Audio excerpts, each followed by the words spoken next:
Corona पीड़ितों की दास्तां पेश करता पद्मश्री आचार्य कौलक्लूरी इनाक द्वारा रचित प्रवास उपन्यास में आपका स्वागत है। पुस्तक का अनुसृजन किया है श्रीमती पारनंदी निर्मला जी ने। पुस्तक का प्रकाशन किया है गीता प्रकाशन ने। इस प्रकार की असाधारण स्त्री का उनके गांव में रहना उस ग्रामवासियों को प्राणप्रद सा लगता था। भिखमंगी है के घृणा करने वालों को या हमारी प्यारी सोनम्मा माँ है कह भक्ति भाव में पूजा करने वालों में उसने बदल दिया था। जयेश ने उसे क्यों प्रणाम किया था, बहुत सोचने पर भी रमा की समझ में नहीं आया था। उसमें उसे क्या नानी दिखाई दी थी। उस प्रकार सोचने पर रमा को उसकी दिवंगत माँ की याद हो आई थी। क्या राम को उसके पैरों को प्रणाम करना जयेश को अच्छा लगा था? क्या उसी पसंद से जयेश ने भी प्रणाम किया था? उसने कितना प्यार दिखाया था, उसे देखकर हृदय गदगद हो गया था। क्या उसने जयेश को नाती समझा था? क्या उसने सारे चुंबन उसके गाल पर, यही है क्या उसका बंधन?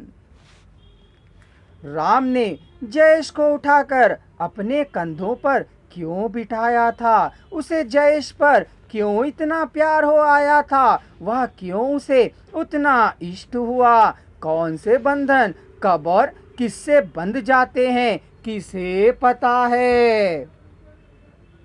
बिना जान पहचान के कूलियों के चले जाते रहने पर उन्हें उस स्त्री का चाय पिलाना किस लिए है?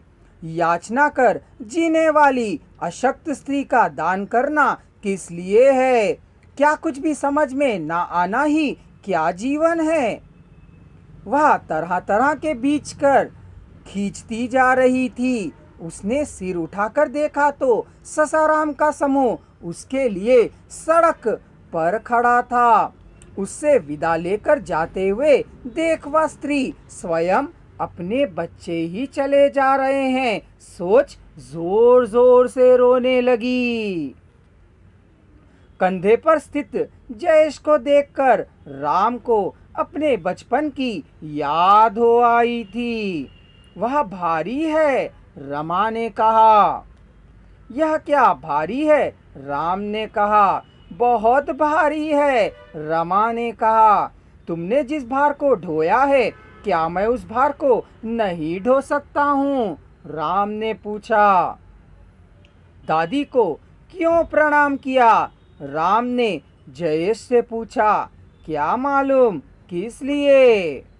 भोलेपन से जयेश ने कहा। वह भोलापन परिपक्व होकर दुनिया का सहारा बन सकता है, आत्मीयता को प्राप्त कर सकता है, कह राम ने सोचा।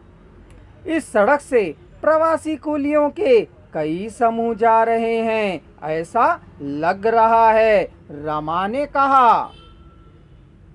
इस सड़क से ही नहीं, हैदराबाद से सभी ओर को जाने वाली सभी सड़कों पर प्रवासी कूली अपने अपने गांवों को चले जा रहे हैं। इतने लोगों का अपने अपने गांवों को छोड़कर यहाँ आना, फिर कहीं चले जाना आश्चर्य नहीं लग रहा था? नहीं, शक्ति को चलवाने की शक्ति उसकी भूख है। उसको दूर करने के लिए कूली के पैसों का मिलना चाहिए। पैसों के लिए काम करना है। हमारे गांवों में काम नहीं है, हैदराबाद में है, इसलिए हम यहाँ आए हैं। हमारे गांव में साल भर काम नहीं रहता है, यहाँ रहता है। वहाँ लूट अधिक हो सकती है, यहाँ कम हो सकती है। वहाँ काम करने वालों की ज़रूरत नहीं है, यहाँ पर है। हमें भोजन के लिए पैसों की आवश्यकता है। जहाँ चारा मिलता है वहाँ पर जानवर पहुँच जाते हैं।